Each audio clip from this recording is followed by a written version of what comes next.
सरकार भनेको त गाडी जस्तो हो, गाडीमा एक्सिलेटर मात्र होइन, ब्रेक हुन्छ, ब्रेक पनि लाउनुपर्छ भनेर चिन्ता पनि मान्नुभएको छ। त्यस्तो चिन्ता चाहिँ लोकल रोडहरूमा हिँड्दाखेरि गाडी सिधा गइराख्दाखेरि कहिले लेफ्टबाट गाडी आउँछ, कहिले राइटबाट मान्छेहरू आउँछ। तर हाम्रो गाडी लोकल रोडमा हिँडेको गाडी होइन, हाम्रो एक्सप्रेस वेमा हिँडेको गाडी हो। गन्तव्यमा पुगेपछि मात्रै ब्रेक लाग्छ, गन्तव्यमा पुग्नुभन्दा अगाडि ब्रेक लाउन जरुरी हुँदैन।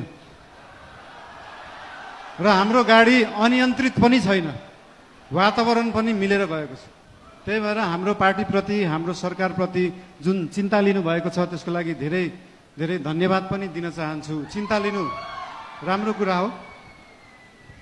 जनता र जनताको भोट भनेको हावा जस्तो हुन्छ, कहिले हावा यताबाट चल्छ, कहिले उताबाट चल्छ भनेर चिन्ता लिनुभएको छ। हामीले कुनै हावा चलाएका छैनौँ, हामीले बाढी ल्याएर खोला फर्काएको र खोला एकचोटि सिधा बाटो, आफ्नो सही बाटोमा फर्किएपछि निरन्तर त्यही बाटो बगिरहन्छ। यो हावा जस्तो कहिले लेफ्ट राइट उत्तर दक्षिण पूर्व पश्चिम बग्दैन।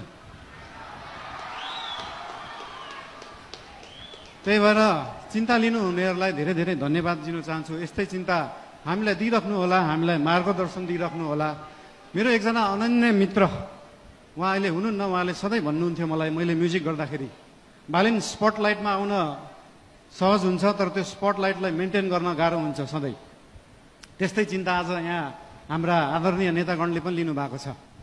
त्यो स्पटलाइटमा राष्ट्रिय स्वतन्त्र पार्टी आएको छ, 2 तिहाई आएको छ, यो मेन्टेन गर्न गाह्रो हुन्छ। तर यहाँहरू सबैलाई म के भन्न चाहन्छु भने हामीले स्पटलाइटमा हामीले ल्याएको होइन, जनताले ल्याएको हो।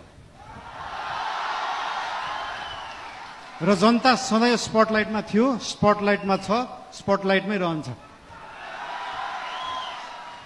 हामीले दिएको प्रकाश नेतालाई दिएको प्रकाश होइन। हाम्रो सूर्य नेताप्रति मात्रै चम्किँदैन, हाम्रो सूर्यले जनतालाई प्रकाशित गर्छ। त्यही भएर यो जनता सधैँ अगाडि नै रहन्छ। र आज पार्टीप्रति